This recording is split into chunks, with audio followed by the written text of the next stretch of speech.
وهدوا إلى الطيب من القول وهدوا إلى صراط الحميد. فصل ويجوز استركاك العرب أريبين كارابو من أكاكي جونج دول كوي نانكا جهادك ني عربو الأمر ممنا أنكاكان إما نفرو ديونا يفهما كل موت عربو جونالا باقولا سي لا فرق differences cité munde ka se jonyaro munde pata ke jondi kafia amna ne kafia le sabula bo oro adi pen ni arabu minara kelero nyaka kafru lu fe adi be istiqaq al arab ay an naj'al al arab abida adi ba anya ke jondi odi be wa qatl jasus kafri la ensemble frabra mina ambulo adi ba anya upa ala mamudu sana mafende ango doye kankana mino ansa anka bi sokono jay no blala konya nyini ne ay la jasusu de surtout kelebra ke waro ay la sramay panaita uyunu blala nyamen kan ay panaita blala te ka kulunu bo adibe ka ufa wa ida aslama al harbi kala yani kafir minte nudo nasrama lo qabla al qudra ali kasra mama sura folo kalumina aharaja amwala ala nan fulo baata sura magan kala nan fulo tabu atebe anya de refa atebe anya bu tanta ko nantre ka masro sanadun teslama yaro ala nan fulo be braka halatu min ala kelelo le ka kene ya ambulo jonya buruma ala nan fulo be braka ma alisrama yara sana masro ta ambulo aharaja amwalahu adala nampulu bela de oberikata bon wa idha aslama abru likafir ni kafrike la jon islamaya kafrike la jon wole bra islamaya sara ila ban hurra bra islamaya bi min ala ka horori sabi islamaya bi ala atra dawdu bolo jon ne abra sanu bolo adike horori wal ard al maqnuma do kolo men bara soro ambolo kele tonoro ambro jihadi ke ka yoro do duta urakan tari amru hayla al imam o koye islam kunti bulu fa yaqal al asla abraye men ma islamaila ari o ke min kismatiha nakayi ari du talas do tala kele deite ada do tala aw tarkaha o men nari du to islama beta buluma mustarka akesrama bederi bainal ghanimin kala dembe aw baina jamil muslimin aw ma akesrama betal dongo adisa kala naru ko ka arotala arotala mara la kila alayhi sallallahu yoro mi solo ni kaybara aka do tala ka do di moli ko ka do to yi hasini wo nyaka atebe mansasiye ko ayenya sanyina fiya bara atebe mansasiye ko ka afrika ka ko borera ka mo bereka do ko ban nadir fana la yoro anko foko ko bada ko yora tamaro tude ni fendo te atebe merie kila do to sema yeso salama bela de mutare maka dusa ba don kede maka panka bololema maka du jama famba kaye o kan ka ke salama bele tani oro ko lam yaftaha anwata amma milko kama daile frase boloma wolle ko makadu menta yelu mene ko ti tare milko maka daile ni diabo ya bolo de ma puse adaile lo soma kala maskelin tere kala fula ya sani maka kalu dese dogo braida pa daile ni anu watan imam safi yewle ka dongo makadu roslama be tale lutren sevil ma yisi ye ko ni tate iden ta fure la kete o ko so ulio nyaka me bibiro adu fam babra ke modu tadi so ire ko mambe bra fengani kala masjidil haram kan fam babra ti man sadu pasro bibira bara ke bara makaba ko yani bansa dongo do me ye ne bra soro kele tonodi wala ko ye islama kunti bulu abra ye men man islamaila nara do tala kele de tara do tala naru natu ye mustarka bainal ghanimin akek momotre kelewro o bedde kadi wodike o bien ato ye akeslama betadi tayib wa man amanahu ahadul muslimin kafir men ye ni islama do kalana ya dama ko kotal nabri sulun islama do la ko man kan ka tola we islama ko na bunyadi suratu tauba ko le fa wa in ahad min al musrikin istajaraka fa'jiru ni kafir ki suru ila ko kana naso donc ni mo kelen sallallahu alaihi wasallam do o kaide karfas kafri do o kaide karfas lama kelena donc sara aminan o brala bam wo sulati galen do ko mankan ko so war rasul kiden koto mom kafri koto momi ke aluma nayni wiye daro falin kela kele muamman wala ko me garantie dini kafri ma ko kotila ko mankan ko so ay ko wala ma sanaro ko rasulullah yuktal kide membre ale kela fo linyo te fala ne faale ko do mena ke yewa ko ale kide ni bila kani français ka direka sondo bila kana unani ko do lalla dina inani kila yalla ko si mankan ko so ntami brawal bra ko si mankan ko so kafiru kele bra ba wati dolu ayde modo ke amma amfana di se do kela luma kamriya ida ke nyona ni kela di dallo na riketi o kide miliori kele muamman wulle ko me mo garanti dini mu'minuma kafir do ko kote allah tay wa tajuzu muhadanatul kuffar arse benayni kafir ye dado ka kele lallo wati arfo ma ko hoduna anye kele lallo ha hiji e ba anye kele lallo an nyonte karo sala hoduna le danye sila woni suruhon te suruhon benlo le di be take date te suruhon hoduna kele ri selalo la wati kuruni walau bi sharti halabra ke sharti le dori sa fala kere di lallo me asrati yemeni ali aketa asrati yemeni anna mo memra wadu bara aytana ko ke oladi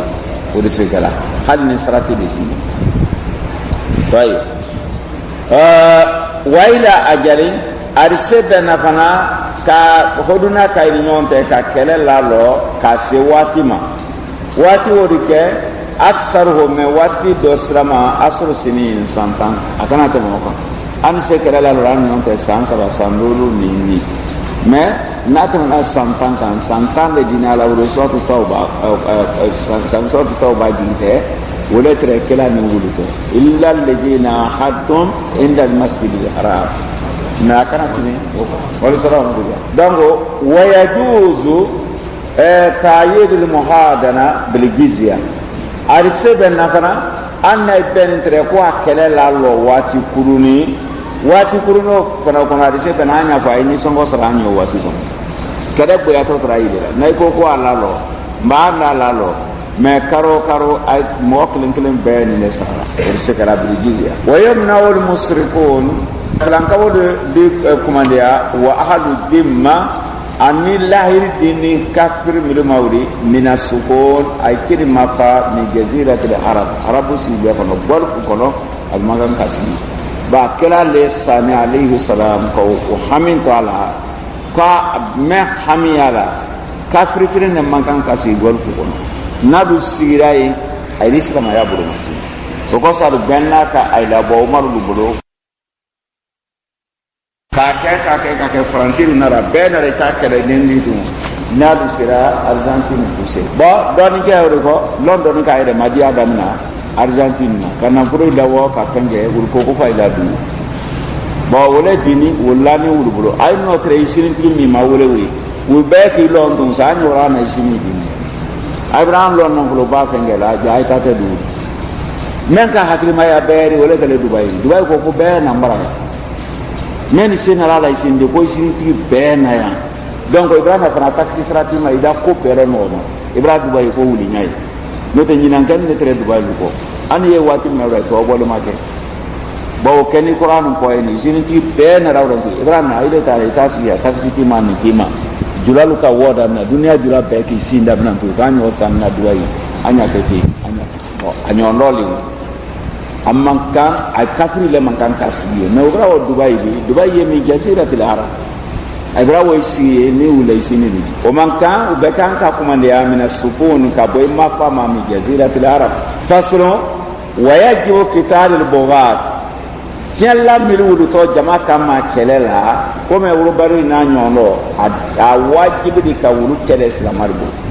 hatta yarjiu ila al haqq aye gorana man ka kele kumena fali ko se tunyalema tanka mi ko se tunyama jama be kan ka lu kele wala yuqtalu asiruhum ay koni kele ni kafiri kele te kele pise islamale alu bara ayro borita la mantiga la sise bo kali ye kele kera ima ye jamana mansake boy ou bien ya kete ou bien to ba nyu men menabi jama be kan kalu kele fitina kana sabati jamana ko mais sarati do la lu kele la de o sarati do ye monni mi ibrahim minalu do jonyaro te fa ban sala manoni kafiri jon no mina rawo se fa wala yutba'u mudbiruhum même bra bore anya moto ben ay le ko ay ta gorana man fa ayete kele gani do yi bori apo kilele ni o ga ka min tari ay ni bor fa yi bori ay ta bena na bra bori ato abra se rono aru ma fay na tamina la te bena ka alumen o te gala wala yujazu bambani te kala ala jarihi ma lambo bileseni ka amra kafri do yesen abeleseni mais adiboro adi benni o tambadi ka so kam pampan kan fa yesa mais na wara do mi do bileseni la ni soro la anta to la ban mala ban ka kan anta to la ban o te gala amra men bileseni ye anu o tui na kana yara ba narma kana ya ide le kala ni wala tukhna ma amwaluhum ayla nan furote tala ka ke kele fe kanimadi ansira manyo buru fende ay muruntin ne jamama faslo wa ta'atul aima continue brake siramal kunna domena ulu kamina kai kambato wajiba dia goya lewdi illa bi ma'siyatillah continue konin kante minala ala soro nay ka jamalo ala soro wala yajuzu al-khuruj alayhi ayra muruti kuntir manyanya ka tebe ay telefenta ka boy kama kay telefela tebe ma qamu salatan ka yisalla ay dobra biya nyanya ka tanka yisalla walam yuzhiru kufra ay makafriya la kana kan bawaha kufru bawahu yamun al kufru alladhi lam yaftalifu fihi al ulama lon ka ba be na ma ko men ko kafri ya mais di masala do ye do ya fala ko kafir la tiri do ko kafir de kaman yusalli ba'da salawat wa yatruku ba'd hal yuqtal bi annahu kafir aw hada ma ubtudu fi kafir ya le me ubtudu fi atabara ma ko kufru bawa dan ka ba do kai la ilaha illallah ya bulu amma bo sara ma yaro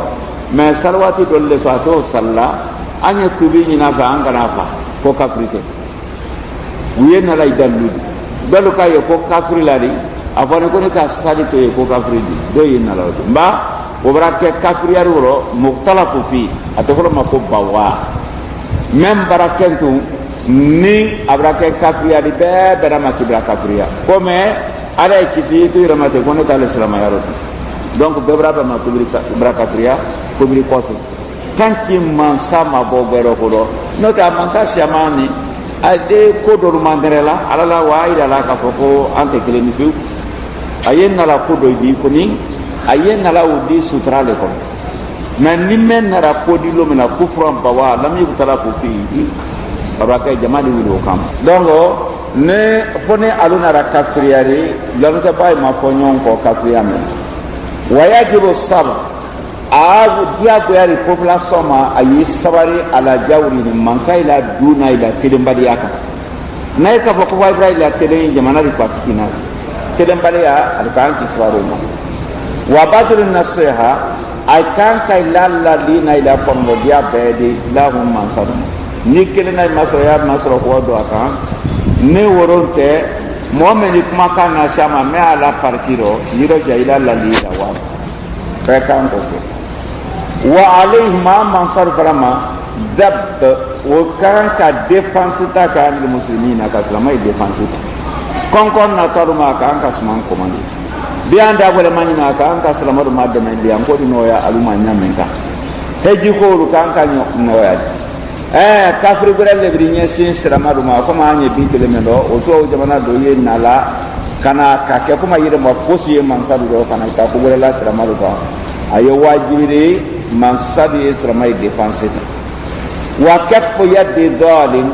tonyati fenfe ne ayi islamar ka ka tonyari kan ka obe bolo do mina ko la tonya bolo ko do dina fen do di kuma adolu na lendra amara ya abra comprime ila da jabe farini ata fo signala kamana gujiran desaya ka da bala ya katme manjana seninga donc wo comprimer la dana su masai kan ka taswo le bela ko ulada ka sramalu ka défense ta ko bo alukum ro arfo ma ko ba tanati burudo mi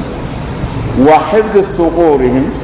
sramal la jamana dan ya ni jamana dolute kay dan kono ben yire masar ko kay manga ka dan nabla thuquru de ko durudi odud ويانا عربكان قرر سكور دان كما كلمة لنو من جيلالو تلميلنو يومون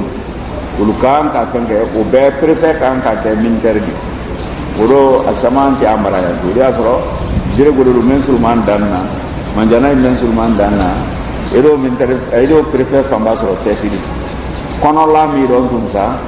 أن نسيب لا ولكم نكون راولي دانا فاسرو بريفك مي ko wuri la danna am fasro gouverneur mais kankaya ni danu karfara la kayra wani ni sirni karfara la fasro ad se sidadra moduma ale ya ko kala mais ni ra administration mo goredi obra bara lo nyanya kan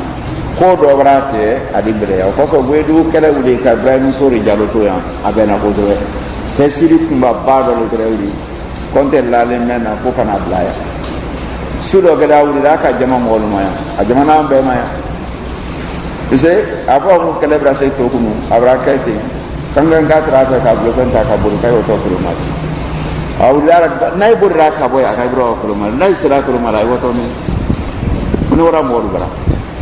ka bono la ka ila bono la arete ni kelebra ban sira yan ka ba donc ibra bon na bantu juru na to kana do bo de la kili men borto ko wodi ni men woti wuro ni do afale ini la dema ya ka ko balodi man ka o kello lan ko ani ihtimalat siyara aksar min alfi ihtimalat ma ibrahim suratu murat tema radio la ko tan ari bodo hakili bayda ko alala bori malo ya dikila o ko so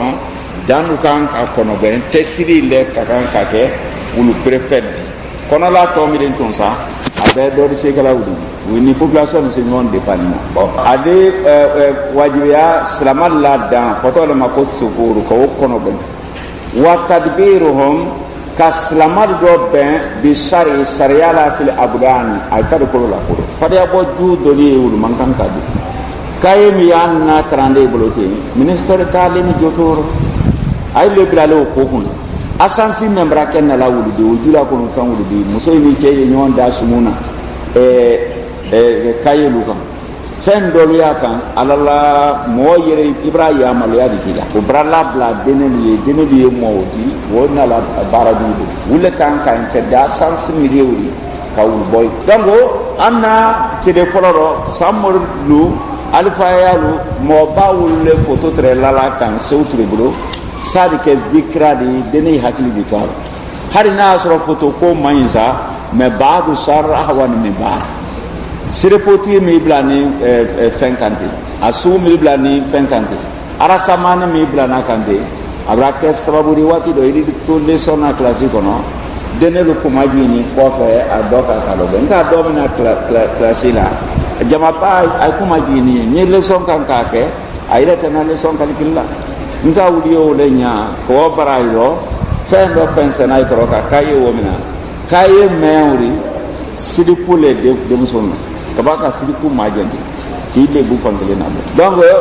o kaye ko vraiment dia classique non branna soma kamra ni tiane da fa ka la kaida kayo te couverture haram yani narbi bon no gara ando toli ko talim wa tarbiya kamolu jodo kailamo anin kalu karangole ya amulu tarbiya yemi ana kayelu kam tarbiya yemi obraka sababu de kamolu ti wala Filamadu do ben sariyala ay fadi korodo wal adiyana na ila dina bidaya doliyo mangan kala sabati famadu alu danya kelen ni se ko do la tona dawala di sanke yo kala moy kana na lamina menna ikabo ko men kayetu era yo ko te ila ko wal amwal kamoy do ba ila nan fulo ro tin ay ta ila nan fulo soro nyamen ka ayal ma wajibiri wa tafriqu amwalillah alala nan fulo mai bolo ayo do fara fi masarifi nan fulo yo adundala adunda akan ka dunda men fa ayi wo fe ay manka ka jamana nan folo dunda fe men ta dunda di wa adam listisar ay mankan ka foska bi re tani men ta tani ay islamai da barala sarani men dilaluma ay ne ole ka mais saranu ay ma ko te wala jamana nan folo islamai la nan folo era ye o fam babra ka lutari ay ko lu kada ay hangri te wala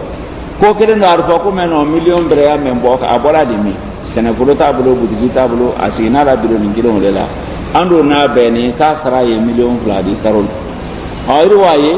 la de kelen no ta bro ke ko do pareni iru waye ka no million mwandi ya non e bolo de minfa istisarle era mo fengi tali o fana wa entendini aluma ay mankan ka fenke bima fawkal kifaya femeni wasakete manka ka dépenser ke men o sambe million biswar se bara men bola million bi nan mankan ka do tieni million keme di se ko men nyala ay mankan ka keme pla dépenser ka wori do la bo wori peso wori do la bo do ko do mun kasra be ma ke bara wodi alkan ko ke bil ma'ruf nyuma na kana ke tieni di wal mubalaga ay takan kay se ko ke fi islahi sayra ay dossier di se la nyala nyamen kan jamana dossier islamai dossier ali re dossier di se la nyala nyamen kan alkan ka se ko ke o wasarira alu bunu na niya ay nyen ke di ben nyamen kan ay kan ka wole nyani me ko ko di ke to tiedi ay kan ka laksi ka bomo fen na de ke miriya juri ka foka konoro mani konoro juya ay no manka oro sawkanin ka laban don klima ko tammal kitab wa rabbuna mahmudun wala hul makarim wal ula wal jud wa ala nabiy muhammadin salawatuhu ma naha qamari wa awraka udu ako ko tammal kitab kitabu rabban atrafa ka men sabanya ya rabban wa rabbuna anti ala mahmud alle tanu mansali masame kan ka tanu tenne kitabuti e tanu ya ala le wala hol makarim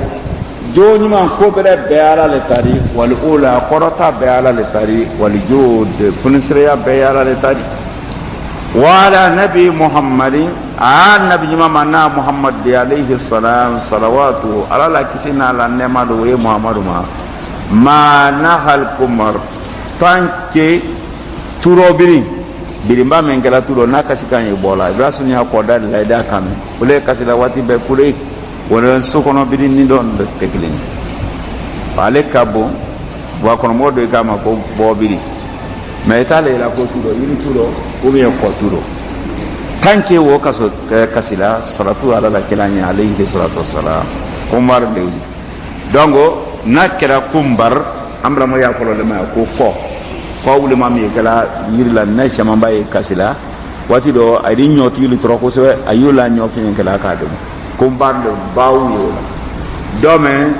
turo birin tanke woye kasila salatu ye kala nye wa uraka u tanke yiri bolo yai bulu kala tanke yiri bolo di bulu ke salatu ye kala nya alayhi salam walhamdulillahi alladhi bi ni'matihi tatammu salihat.